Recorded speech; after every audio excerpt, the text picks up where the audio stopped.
देश को नए उपराष्ट्रपति मिल गए हैं। एनडीए उम्मीदवार सीपी राधाकृष्णन ने जीत हासिल की है। विपक्ष के उम्मीदवार बी सुदर्शन रेड्डी को हार का सामना करना पड़ा। राधाकृष्णन को 452 वोट मिले, जबकि रेड्डी को 300 वोटों पर संतोष करना पड़ा। चुनाव नतीजों के बाद बी सुदर्शन रेड्डी की प्रतिक्रिया सामने आई, जिसने सबका ध्यान अपनी तरफ खींच लिया। तो क्या कहा बी सुदर्शन रेड्डी ने, जानेंगे इस रिपोर्ट में। भारत के उपराष्ट्रपति चुनाव के नतीजे आ चुके हैं और देश को नया उपराष्ट्रपति मिल गया है।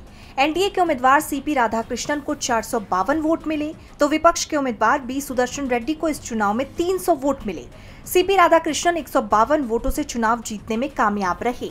चुनावी नतीजों के बाद रेड्डी ने बेहद सधी हुई प्रतिक्रिया दी है।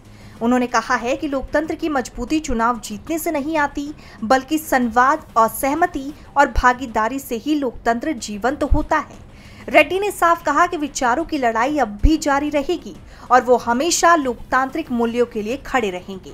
संवैधानिक नैतिकता, न्याय और हर व्यक्ति की गरिमा उनके जीवन का मार्गदर्शन करती रही है और आगे भी करती रहेगी। ये हार उनके लिए अंत नहीं, बल्कि एक नई शुरुआत है। सुदर्शन रेड्डी ने कांग्रेस सांसद राहुल गांधी का शुक्रिया अदा किया और अपने समर्थकों को भी धन्यवाद दिया। साथ ही उपराष्ट्रपति सीपी राधाकृष्णन को भी जीत की मुबारकबाद दी। जैसे आप जानते हैं कि अकाली दल, बीजेडी और बीआरएस समेत कुछ पार्टियों ने उपराष्ट्रपति चुनाव का बहिष्कार कर दिया था। वहीं बाकी के दल एनडीए और इंडिया ब्लॉक के उम्मीदवारों में बटे थे। डीबी लाइव की रिपोर्ट।